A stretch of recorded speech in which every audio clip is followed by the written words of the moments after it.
Welcome to the video, and today we're going to be going over how you need to use your camera physically to get the best results. So no camera settings or anything like that, but how do you actually use it in the real world, physically. So let's get started. This is the first episode in a series that I will be working on about the basics of photography and how cameras work. So if you want to consider subscribing to see the next episode, that would really help out a lot. Also, if you ever want to purchase any of the gear that I talk about for yourself, please check out the Amazon affiliate links in the description below. Well, let's get into it. First off, when using a camera, we're going to remove the lens cap, I think that's pretty obvious, and insert a battery and SD card. Now, depending on what type of camera you have, you may have a different type of battery or maybe not SD cards or another format of media. But generally, a battery and SD card and removing the lens cap are things you're going to need to do.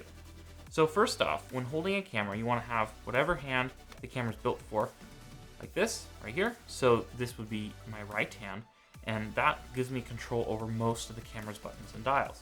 So you can see here, I use my pointer finger to use the autofocus and photo button, my thumb to change modes and the iris and all that. So this hand goes here. Now, when using a camera, you want to have the most points of contact with it as possible to make it as smooth as possible. So you have one hand here, and that's okay, but you want to have another hand grabbing the lens like this. And this gives you control over the lens parts that move, so this is focus and zoom right here, and that just keeps it more stable. Now, this is 2 points of contact. Ideally, you want 3, and how you do that is you put it up to your eye, like this, if you have a viewfinder. So this gives you 3 points of contact. It's super steady. This will give you much better results for photos and video. But if you're shooting video, this may not be the best situation. So instead, if you want to use a lens strap, for example on this camera, put it around your neck and extend it all the way out. This gives you another point of contact. So if you don't have a viewfinder, or if you are doing video and you want to shoot low or whatever, use your camera strap as your point of contact. And then just hold the lens again, just adjusting your hand a little bit for the difference in lens size. So if you have a camera strap, do this.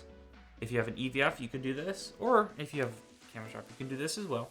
And then if you're shooting for video, use the screen. If you're doing photos, try to only use the viewfinder, or electronic viewfinder is what it's called. The viewfinder is going to be the best option for photography. Some cameras will have an electronic viewfinder, so an EVF, and some of them will have a physical viewfinder, which is a reflection off of the mirror in the camera.